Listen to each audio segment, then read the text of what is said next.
100 दिन 80 जिलों की यात्रा और गंगा जल की सौगंध। मुकेश सहनी का ऐलान, निषादों को आरक्षण नहीं तो गठबंधन नहीं।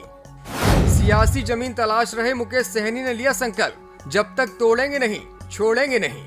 निषाद आरक्षण यात्रा के सियासी मायने, आरक्षण नहीं तो वोट नहीं, वीआईपी से किसे चुनौती।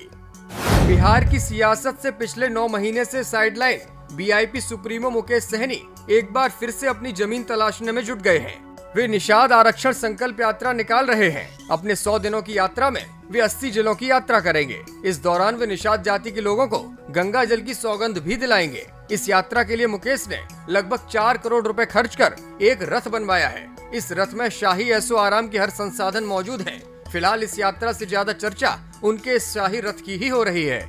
इससे पहले 18 जुलाई को एनडीए और इंडिया गठबंधन की हुई 2 बड़ी बैठकों में ना तो उन्हें एनडीए में तवज्जो दी गई और ना ही इंडिया ने उन्हें भाव दिया, जबकि केंद्र की तरफ से 22+ की सुरक्षा मिलने के बाद ये माना जा रहा था कि वे एनडीए का हिस्सा बन जाएंगे। ऐसे में एक बार फिर से चर्चा शुरू हो गई है कि खुद को गरीब मल्लाह का बेटा कहने वाले मुकेश सहनी आखिर बिहार की सियासत में यात्रा से क्या हासिल करना चाहते हैं।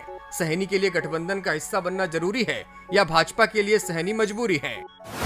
निषाद आरक्षण संकल्प यात्रा के तहत अगले 100 दिनों तक मुकेश सहनी बिहार, झारखंड और उत्तर प्रदेश के 80 जिलों का दौरा करेंगे। इस दौरान वे निषाद जाति के लोगों को गंगा जल की सौगंध दिलाएंगे कि वे लोकसभा चुनाव में अपना वोट नहीं बेचेंगे। अपने भविष्य और बच्चों को बेहतर शिक्षा देने के लिए उनके साथ एकजुट रहेंगे। उनका साथ देने वाले घरों के आगे वे स्टिकर भी चिपकाएंगे।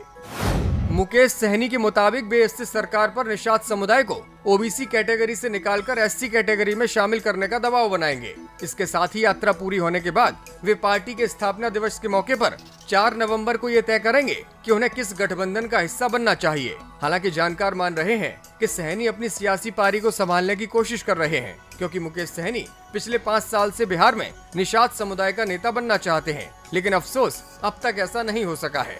अब जरा मुकेश सहनी के राजनीतिक कद को भी समझ लीजिए।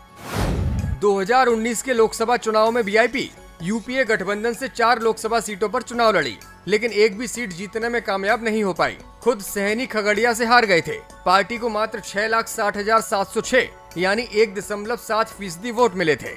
2020 विधानसभा चुनाव में वीआईपी एनडीए में शामिल हो गई। 13 सीटों पर चुनाव लड़ी, 4 सीटें जीतने में सफल रही। ये विधायक भी बाद में बीजेपी में शामिल हो गए। पार्टी को कुल 6,39,840 वोट मिले, यानी 1.5%। मतलब सहनी का राजनीतिक कद 2% से भी कम है। ऐसे में इसी कद को ऊंचा उठाने की कोशिश है और इंडिया एनडीए दोनों गठबंधन पर दबाव बनाने का प्लान। लेकिन सवाल वही, ये दबाव कितना काम आएगा। Bureau report, India positive.